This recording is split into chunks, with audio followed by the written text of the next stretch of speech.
Kasi andito na naman tayo sa ilalim ng building, cistern tank cleaning 2025. And out kay Boards Malihan, ang ating kasama na naglilinis ng tangke. Yan, so ito po yung cistern tank dito sa building na aming pinagtatrabahoan. Malawak po ito, mga idol. Ayan. Ayan. Ay, biga. Ayan. Ayan. Mamaya maputi na to. Itim pa sa ngayon eh. Kasi hindi pa nalinis. So ito na yung nalinis namin. Ayan. Ayan, pinagkaiba naman. Kikita mo naman mga idol. Oh.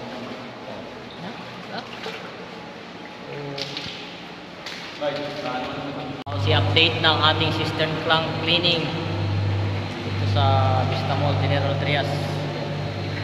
So dahil Holy Week ngayon, yan, hanggang dito na tayo sa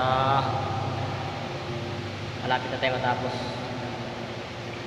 Kaya tapos na namin ng break time. So ganito kakapal ang dumi sa loob na isang taon. Yan, gagawin dumi ng cistern tank. Ito yung nalinis na namin, tapos namin doon. Ayan o. Dito rin. Ayan. So, magbalik na rin yung mga kasama natin. Break time kasi kami. Isang oras. Ayan, magabaw-baw na rin. After nito, maya linisin din namin to. Ito medyo madilim dito mga kasi. Kasi emergency light lang yung gamit nating ilaw. Hindi ka dito gumamit ng ilaw na kuryente. So yun, may ilaw kami dyan, pinaka-source ng pinakamalakas namin ilaw dyan sa manhole na yan. Kaya kami ng ilaw dyan na kausi. Tapos na tayo mag-finish ng cistern. Hindi talaga siya puting-puti kasi nagmansya na. Ayan. Ayan. Niligpit na kami. At tapos na yung aming nilinis ng cistern tank. Ayan. Discuss lang namin ito ng lumang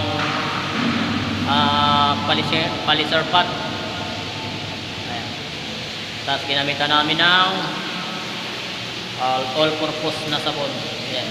So, materialis natin na ginamit. Ayan. Nagliligpit na po tayo mga idol. Ayan. Ito na yung ating mga kasama. Dahil tapos na sa ating project. Sana namin yung equalizing valve. Thank you for watching.